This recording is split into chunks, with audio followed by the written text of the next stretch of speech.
ഭരണകക്ഷിയും കൂടിയാണ്. സ്വാഭാവികമായിട്ടും ഭരണകക്ഷിയാകുമ്പോൾ കുറേയൊക്കെ ഒരു എത്ര നല്ല കാര്യങ്ങൾ ചെയ്താലും ചെറിയൊരു ആൻറ്റി ഇൻകംബൻസി വേവ് ഉണ്ടാവും.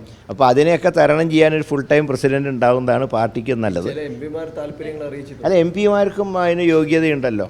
മുമ്പ് എം പിമാരെ പരിഗണിച്ചിട്ടുണ്ട്. ഞാൻ എം പി ആയിരുന്നപ്പോഴാണ് KPC പ്രസിഡന്റ് ആയത്. അതുകൊണ്ട് എം പിമാർ വരുന്നതിലും വിരോധമില്ല. പക്ഷേ ഒരു ഫുൾ ടൈം പ്രസിഡൻ്റാണ് നല്ലതെന്നാണ് എൻ്റെ അഭിപ്രായം.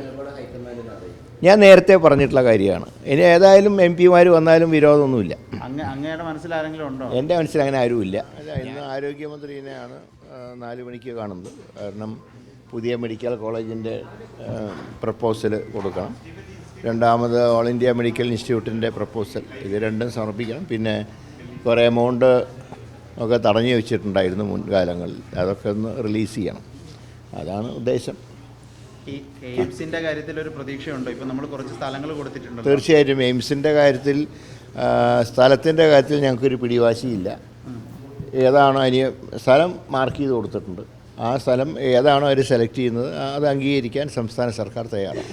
2 മെഡിക്കൽ കോളേജ് എന്ന് പറഞ്ഞല്ലോ, അത് ഹരിപ്പാടും തിരുവനന്തപുരത്തെ കരുണാകരൻ മെഡിക്കൽ കോളേജുമാണ്. അതെ അതെ, അത് രണ്ടുമാണ് ഉദ്ദേശിക്കുന്നത്. ഹരിപ്പാടിൻ്റെ ഒരു സൂപ്പർ സ്പെഷ്യാലിറ്റി മെഡിക്കൽ കോളേജ് ആക്കാനാണ് ഉദ്ദേശിക്കുന്നത്. പക്ഷേ അതിൻ്റെ വർക്ക് നടക്കുന്നേ ഉള്ളൂ. ഞാൻ സൈറ്റ് ഒന്ന് വിസിറ്റ് ചെയ്യണം.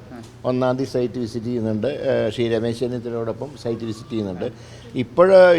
ഒരു നിലവിൽ കെ കരുണാകരൻ സ്മാരക ഗവൺമെൻറ് മെഡിക്കൽ കോളേജിന് ഇമീഡിയറ്റ് അംഗീകാരം കിട്ടിക്കഴിഞ്ഞാൽ ഈ വർഷം അഡ്മിഷൻ നടത്താൻ കഴിയുമെന്ന് ശ്രമിച്ചുകൊണ്ടിരിക്കുന്നത്. പക്ഷേ നീറ്റിൻ്റെ റിസൾട്ടൊക്കെ വന്നു കഴിഞ്ഞു. എങ്കിലും ഒരു കേന്ദ്രത്തിൻ്റെ ഒരു ഓർഡർ ഉണ്ടെങ്കിൽ ഈ വർഷത്തെ അഡ്മിഷൻ നടത്താം. ഏതായാലും എല്ലാ സജ്ജീകരണങ്ങളും റെഡി ആയിട്ടുണ്ട്. കേരളത്തിൽ അന്ന് ആരംഭിച്ച മെഡിക്കൽ കോളേജുകളിൽ പിണറായി സർക്കാർ വന്ന് അടച്ചു പൂട്ടിയ ഒരേ ഒരു മെഡിക്കൽ കോളേജ് അതാണ്. അതാണോ ഇന്നത്തെ പ്രധാന ഒരു ചർച്ച? തീർച്ചയായും ഇന്നത്തെ പ്രധാന ചർച്ച അതിൻ്റെ കാര്യം തന്നെയാണ്. ESI മെഡിക്കൽ കോളേജിൻ്റെ കാര്യത്തിൽ എന്താ ഒരു അപ്ഡേഷൻ? അതും ESI മെഡിക്കൽ കോളേജിൻ്റെ മെയിനായിട്ട് ഞങ്ങളുടെ വരുന്നതല്ല. അത് മറ്റേ തൊഴിൽ വകുപ്പിൻ്റെ കീഴിലാണ്. അത് തൊഴിൽ വകുപ്പായിട്ട് ആലോചിച്ച് കാര്യങ്ങൾ തീരുമാനിക്കും. ഇപ്പോൾ ഞങ്ങളുടെ മുമ്പിലുള്ളത് നമ്പർ 1 തിരുവനന്തപുരത്തെ K Karunakaran memorial medical college, 2 എയിംസിൻ്റെ കാര്യം. മുല്ലേട്ട ഈ KPCC അധ്യക്ഷൻ, കാരണം ഒരു മന്ത്രിയാണ് KPCC അധ്യക്ഷൻ, പല സ്ഥലത്തും പല പ്രശ്നങ്ങളും വരുന്നു. കോൺഗ്രസിനെ നയിക്കാനൊരു ആരുമില്ലാത്തൊരവസ്ഥയാണ് ഇപ്പോൾ. ഇല്ല, കാര്യങ്ങളൊക്കെ നടക്കുന്നുണ്ട്. എങ്കിലും ഒരു ഫുൾ ടൈം പ്രസിഡൻറ്റ് വേണം. അതിൻ്റെ ചർച്ചയ്ക്ക് വന്നപ്പോഴാണ് കഴിഞ്ഞ തവണ മുഖ്യമന്ത്രി അതിൻ്റെ ചർച്ചയ്ക്കാണ് വന്നത്. ആ സമയത്താണ് ഇവിടുത്തെ സമരവും ബഹളമൊക്കെ കാരണം അദ്ദേഹത്തിന് ചർച്ച ചെയ്യാൻ കഴിഞ്ഞില്ല. ഏതായാലും അതിൻ്റെ ചർച്ച സജീവമായി നടക്കുന്നുണ്ട്. ഇല്ല, ഇനി അത് അല്ല, എന്താണെങ്കിലും 1 മാസത്തിനുള്ളിൽ തീരുമാനം ഉണ്ടാകുമെന്നാണ് ഞങ്ങളുടെ പ്രതീക്ഷ. ഇത് പലരും പല അഭിപ്രായങ്ങൾ പറയുന്നുണ്ട്. ഒരു അഭിപ്രായമുള്ളത്, മറ്റ് ചുമതലകളൊന്നും ഇല്ലാത്ത, പാർലമെന്ററി ചുമതലകളില്ലാത്ത ഒരാൾ അധ്യക്ഷനായാൽ കുറച്ചുകൂടെ സജീവമാകാൻ പറ്റുമല്ലോന്ന്. സാറിൻ്റെ അഭിപ്രായം എന്താ? അല്ല, ഞാനത് നേരത്തെ സൂചിപ്പിച്ചാണ്. അതൊരു ഫുൾ ടൈം പ്രസിഡൻ്റ് ആകുമ്പോൾ, പ്രത്യേകിച്ച് ഇപ്പോൾ MLA-മാരൊക്കെ പ്രസിഡൻ്റായിട്ട് വന്നു കഴിഞ്ഞാൽ ഞങ്ങൾക്കൊക്കെ കോൺസ്റ്റിറ്റ്യുവൻസി, ഇപ്പോൾ ഞാൻ മന്ത്രിയായപ്പോൾ തലസ്ഥാനത്ത് തന്നെയാണ് എൻ്റെ നിയോജകമണ്ഡലം എന്നുള്ളതുകൊണ്ടാണ്. എന്നിട്ട് പോലും എനിക്ക് പഴയതുപോലെ ഓടിയെത്താൻ പറ്റുന്നില്ല. അപ്പോൾ പിന്നെ സ്വാഭാവികമായിട്ടും പാർട്ടിയുടെ ചുമതലയൊക്കെ വരുമ്പോൾ പ്രത്യേകിച്ച് MLA-മാർക്ക് ജോലി കുറേ കൂടുതലാണ്. MP-മാർക്കും ജോലിയുണ്ട്. അപ്പോൾ ഫുൾ ടൈം എങ്ങനെ?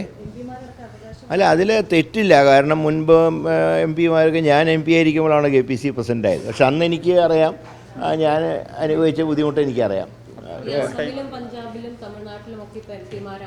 അല്ല, MP-മാർ വരുന്നതിൽ കുഴപ്പമില്ല. പക്ഷേ MLA-മാരാകുമ്പോൾ കുറേ കൂടെ ഉത്തരവാദിത്വം വർദ്ധിക്കും. കാരണം പ്രോട്ടോക്കോളിൽ താഴോട്ട് വരുന്നതോറും ജോലി കൂടും. അങ്ങയുടെ അഭിപ്രായം ഫുൾ ടൈം വേണം എന്നുള്ളത്? ഫുൾ ടൈം പ്രസിഡന്റ് ഉണ്ടാകുന്നതാണ് ഇപ്പോഴത്തെ സാഹചര്യത്തിൽ. കാരണം ഇപ്പോൾ ഭരണകക്ഷിയും കൂടിയാണ്. സ്വാഭാവികമായിട്ടും ഭരണകക്ഷിയാകുമ്പോൾ കുറേയൊക്കെ ഒരു എത്ര നല്ല കാര്യങ്ങൾ ചെയ്താലും ചെറിയൊരു ആൻറ്റി ഇൻകംബൻസി വേവ് ഉണ്ടാവും. അപ്പോൾ അതിനെയൊക്കെ തരണം ചെയ്യാനൊരു ഫുൾ ടൈം പ്രസിഡന്റ് ഉണ്ടാകുന്നതാണ് പാർട്ടിക്ക് നല്ലത്. അല്ല, MP-മാർക്കും അതിന് യോഗ്യതയുണ്ടല്ലോ. മുമ്പ് MP-മാരെ പരിഗണിച്ചിട്ടുണ്ട്. ഞാൻ MP ആയിരുന്നപ്പോഴാണ് KPC പ്രസിഡന്റ് ആയത്. അതുകൊണ്ട് MP-മാർ വരുന്നതിലും വിരോധമില്ല. പക്ഷേ ഒരു ഫുൾ ടൈം പ്രസിഡൻ്റാണ് നല്ലതെന്നാണ് എൻ്റെ അഭിപ്രായം. ഞാൻ നേരത്തെ പറഞ്ഞിട്ടുള്ള കാര്യമാണ്. ഇനി ഏതായാലും MP-മാർ വന്നാലും വിരോധമൊന്നുമില്ല. അങ്ങയുടെ മനസ്സിൽ ആരെങ്കിലും ഉണ്ടോ? എൻ്റെ മനസ്സിൽ അങ്ങനെ ആരുമില്ല.